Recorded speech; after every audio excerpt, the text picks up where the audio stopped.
Hi, and let's continue our discussion from the last lecture. And what we are discussing is we are interested in the time of transition of this population between these two different distributions. In the first distribution, we are looking at this leading edge, and what we are interested in is the transition of the population from this on this fitness scale from this picture to this picture. And we know that the total amount of time that it takes to transition from this picture to this picture is equal to q times tau, because this leading edge will take tau amounts of time for each of these steps, and there are q such beneficial mutations that distinguish the leading edge from the mean of the population at any given instant. Hence, it will need q of these transitions, hence the total time is q times tau. Now, how do we come up with an expression for this growth of the numbers which are associated with this leading edge, such that it becomes the most frequent distribution, most frequent genotype in the population? And the way we are going to think about this is that we know that this leading edge relative to the mean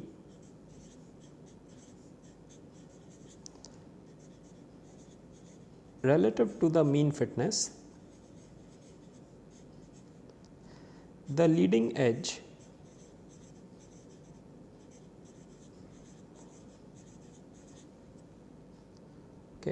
or let me call this the leading edge at this particular instant, but let me call this genotype A. Because after tau units, this A genotype will no longer be the leading edge, and this particular genotype will be the leading edge. So, this will not be the leading edge for all time, but let us call this genotype A, which happens to be the leading edge when this particular snapshot is taken. So, the leading edge at this instant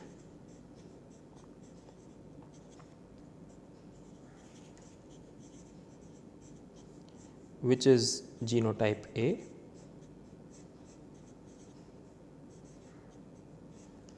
is growing at a rate which relative to the mean is Qs, it is fitter than the mean by a quantity Qs.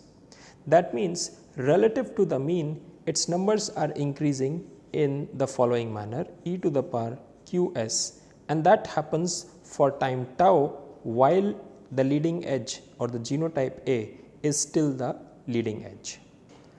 After time tau, this genotype A is no longer the leading edge, but it becomes, in this distribution, it becomes second now, this genotype A.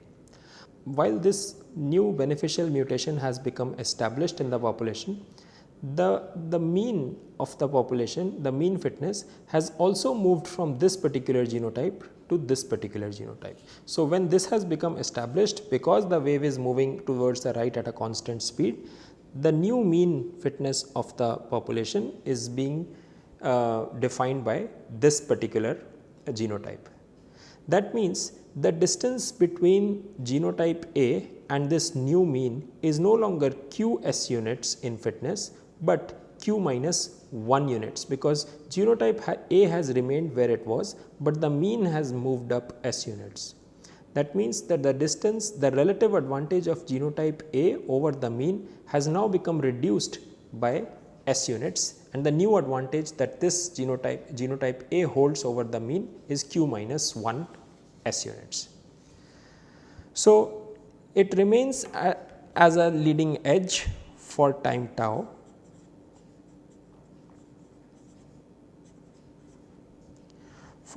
So, this is one. The second, for next time tau,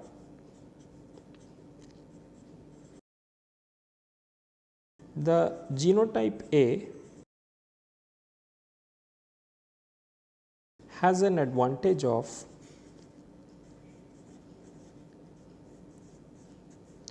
Q minus 1 times S fitness units over the mean, which means that for this next tau units of time, its numbers are going to grow as e to the power q minus 1 s into tau. Similarly, what has happened in this next tau interval is that now another beneficial mutation has become established in the population, and all the while these mutations are becoming established, the numbers associated with genotype A are being increased because of selection. But when this has become established, now the mean has moved up another s units, and this red line represents the new mean, and the distance between genotype A and the new mean is now q minus 2 times s, and so on and so forth. This will keep on happening till our genotype A itself becomes the mean, and once genotype A itself becomes the mean as shown in this picture, what happens is that the relative advantage will become q minus q times s, and its numbers will stop growing. After this, the wave would have moved to the right, and this genotype A would be less fit than the mean fitness of the environment, and hence its numbers will start to drop. So, this is that instant where numbers associated with this genotype A are maximum. And what that means is, to come from this picture to this picture, we need to take q such steps. At each of those q steps, in the first step, the numbers of genotype A grow as qs, e to the power qs. In the second step, the numbers of genotype A grow as q minus 1 into e to the power q minus 1 s, and so on and so forth. So, we can summarize this as for the first tau interval of time tau, the numbers associated with genotype A grow as e to the power qs tau. For the second tau, the numbers grow as e to the power q minus 1 s tau, and so on and so forth. For the qth interval, the numbers will grow as e to the power s tau, 1 s tau. And each of these tau intervals characterizes the exact location of genotype A with respect to the mean fitness of the environment at that particular instant. So, this is equal to a total of q tau time, because these are q intervals each of time tau, and in this total time of q tau is divided between these q intervals, where growth is happening at a different rate as described by these formula. And the simplifying assumption that we are going to make here is the following, that the fastest rate of the genotype A is occurring when it itself is at the leading edge, and that fastest rate is e to the power qs tau. So, the exponent here is qs. The exponent in the second interval is q minus 1 times s, and so on and so forth, coming all the way down to s. And what we are going to say is that for each of these q intervals, the mean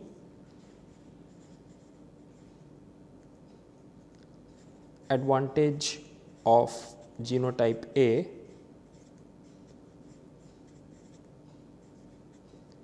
is equal to q divided by 2s. Okay. So, in the first interval, the advantage that genotype A had over the mean was qs. In the second interval, the advantage that genotype A over the mean was q minus 1s, and so on and so forth, coming all the way down to 2s and then s, and finally it becomes 0.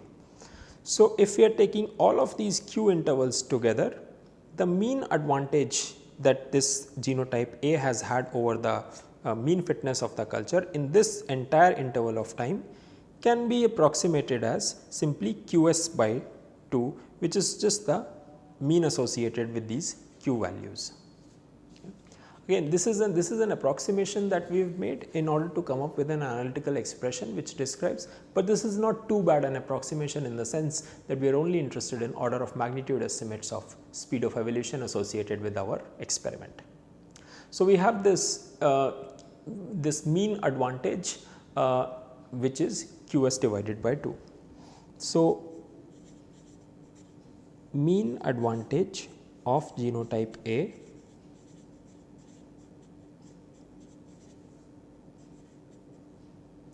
is equal to QS by 2. And the next question is that how long does this mean advantage of this genotype persist for? How long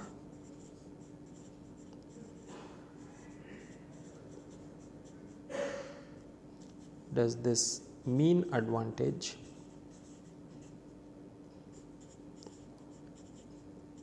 persist for, and that is just equal to q times tau. Because if we revisit this, for first tau interval the advantage was Qs, for the second tau interval the advantage was Q minus 1s, and for the qth tau interval the advantage was just s. That means these, I can take the mean of these advantages as just the central value here, which is Qs by 2, and this mean advantage can be approximated to be had over the sum of this entire duration, which is just q times tau time. So, which gives me this result that the leading edge of this culture can be approximated as this mean advantage of Qs by 2, which has persisted for q tau amounts of time. So, if we work with these assumptions, how have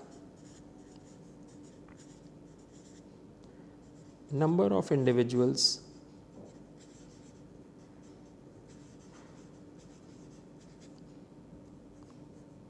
belonging to our genotype A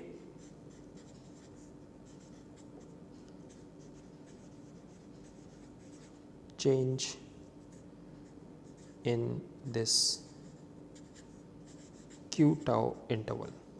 That is the next question that we want to answer, that if this is the advantage that this leading edge or genotype A had over the mean over the entire interval, and this is the time interval for which this advantage persisted, what are its numbers after this interval of q tau time has passed? And that can be approximated as number of individuals of genotype A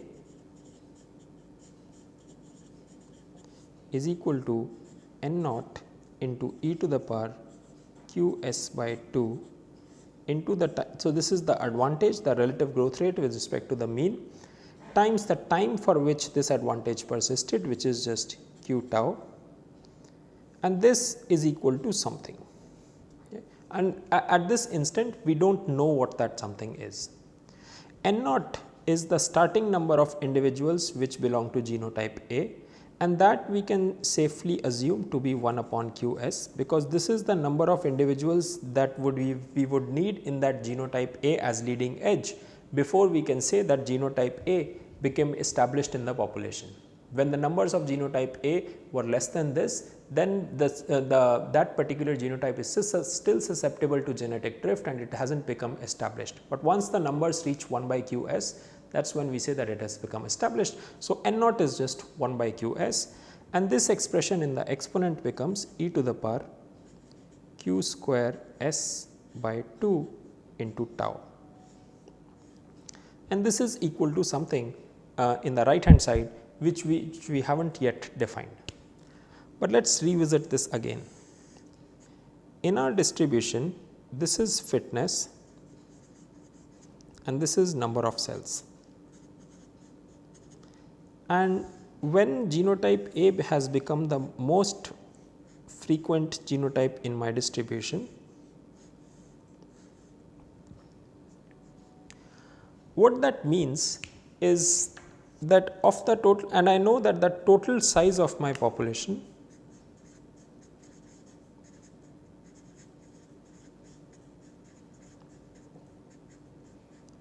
This experiment is being conducted in a setting where the total number of individuals in the population is always equal to n.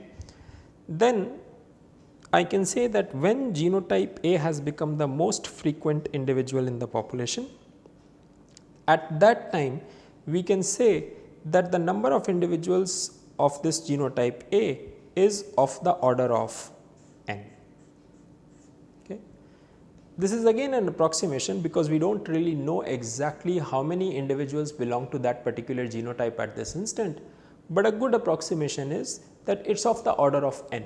Now, that exact number could be n by 2, n by 3 or n by 4, but the answer we know is most likely of the order of n, and hence I am going to approximate this as 1 upon q s e to the power q square s by 2 times tau e equals n. Okay. So, this is the expression that I have right now.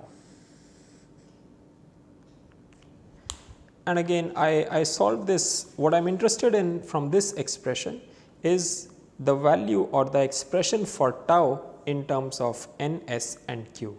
So, I am going to rearrange these. So, I get this. So, I get an expression that tau equals this expression, and if I do that, what I end up getting is just e to the power q square s by 2 into tau is equal to n q s. I take log on both sides, that gives me q square s by 2 into tau equals ln of n q s, or tau is just equal to 2 divided by q square s into ln of n q s.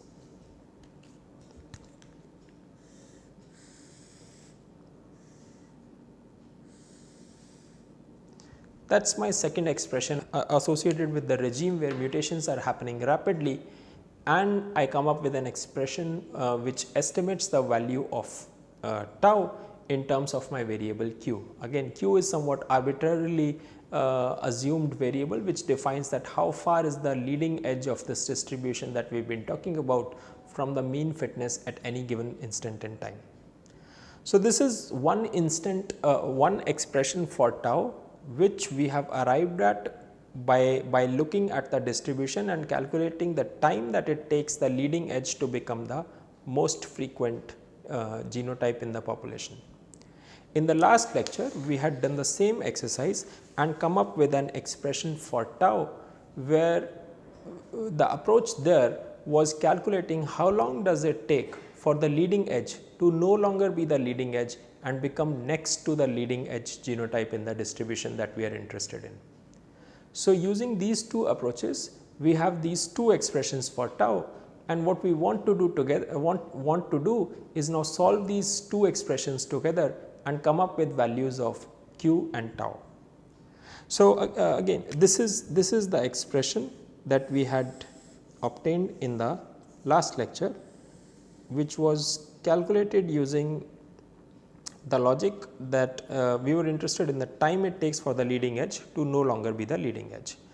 And this is the expression for tau that we have derived in this one, which is derived using the logic that how long does it take for the leading edge to become the most frequent genotype.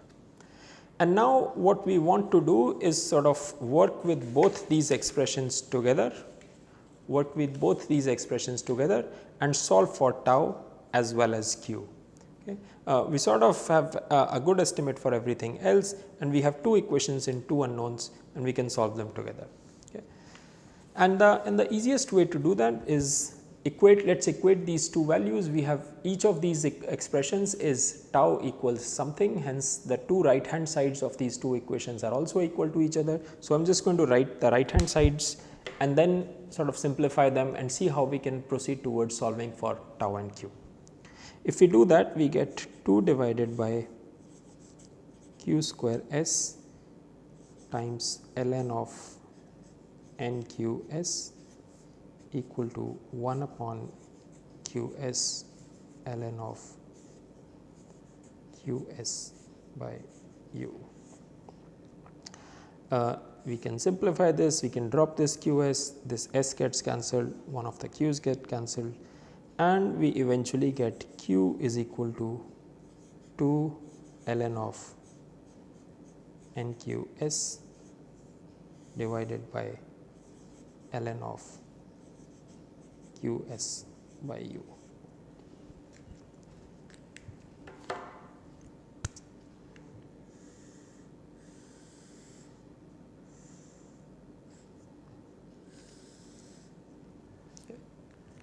So, we have this expression in q where we have gotten rid of our variable tau. We will say that we have reasonable estimates for s, n and u, hence q is the only unknown in this variable. But you can't explicitly solve for q in this expression because q is occurring on the left hand side as well as right hand side. It is not trivial, you can't straight away solve for q, and an equation like this can be solved iteratively.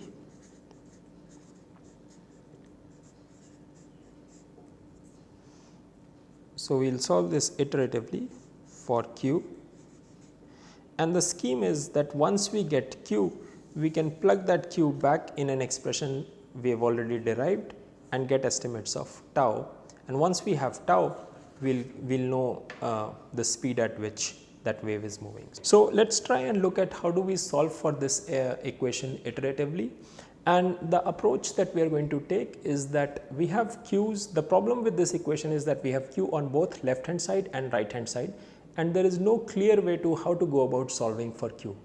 So, the scheme that we are going to discuss is an iterative scheme where we guess values of q and consequently approach towards better values of q which better estimate which better reflect the accuracy associated with that relationship. So, let me just quickly talk about this. So, our expression is q equals 2 times ln of nqs divided by ln of qs by u, and to solve this iteratively, the first step that we will take is we will start with a guess value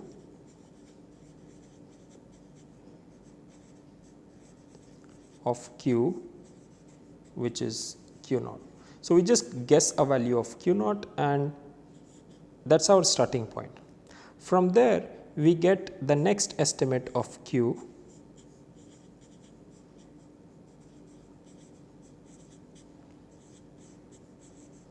as, which is the next estimate, I am going to call that as q1, and that q1 can be estimated as 2 times ln of n q naught s divided by ln of q naught s by u. So, what we are doing here is that we guess a value of q naught, q is which is equal to q naught, and we plug this guessed value of q naught only in the right hand side associated with the equation. Now, if the guessed value of q naught was 100% accurate, then what I should get on the right hand side should also be equal to q, which should be q naught. But because this was a guessed value, my left hand side will not be equal to q naught, but will be some other value of q, which let us say is equal to q1. So, I get q1 here, and now I have this q1. I am going to use q1 as next guess and get q2 equal to 2 times ln of n q1 s divided by ln of q1 s by u.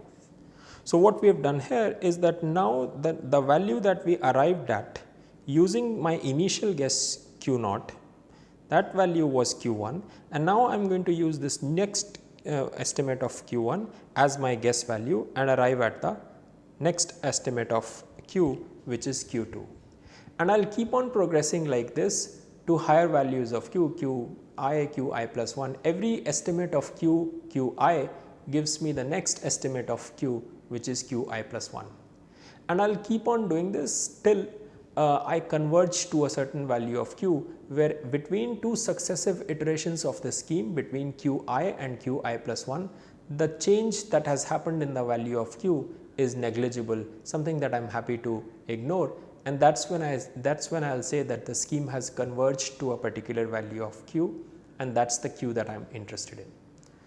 Now, these schemes can fail sometimes and not converge, so you just have to play around with the initial guess q naught that you are starting with, and hopefully one of those starting guesses will converge to the q value that we want to solve for in this equation. So, once we have this, the q value solved for using this iterative scheme, we plug this back in this expression that we had earlier derived for tau, and that gives me the time it takes. That's using, by plugging the q value that I have solved here, I can calculate the value of tau, and this tau gives me the value that the leading the value of time that would take for the leading edge to no longer be the leading edge.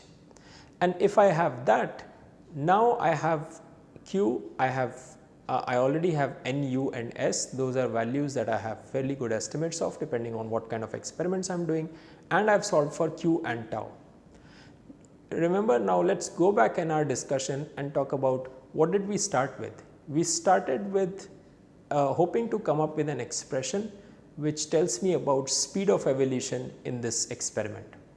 So, having solved for all these quantities, I just want you to pause the video for a minute or so and think about what would that speed of evolution be in terms of everything that we have done so far.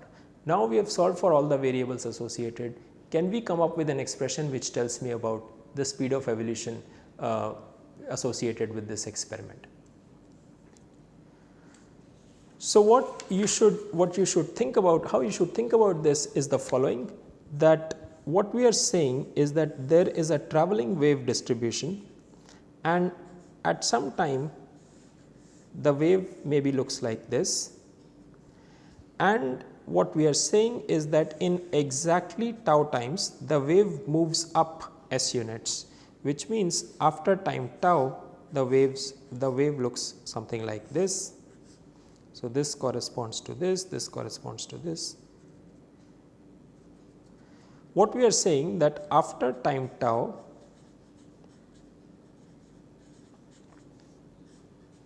the wave has moved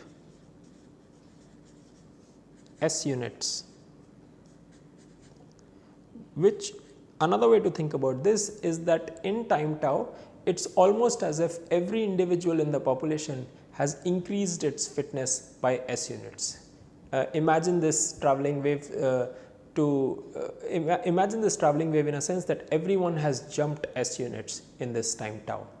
Now, what that means is, if we can think of this wave in these terms, that is every individual has increased its fitness by s units in time tau, what that means is that speed of evolution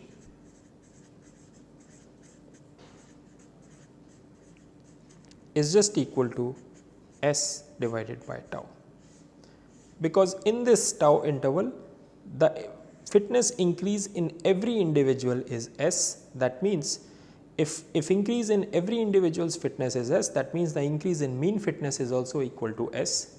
So, in time tau the mean fitness increase is equal to s, hence the speed of evolution can be estimated as s upon tau, and we have already solved for tau from the previous analysis that we just completed, and hence we have an expression for speed of evolution associated with this experiment.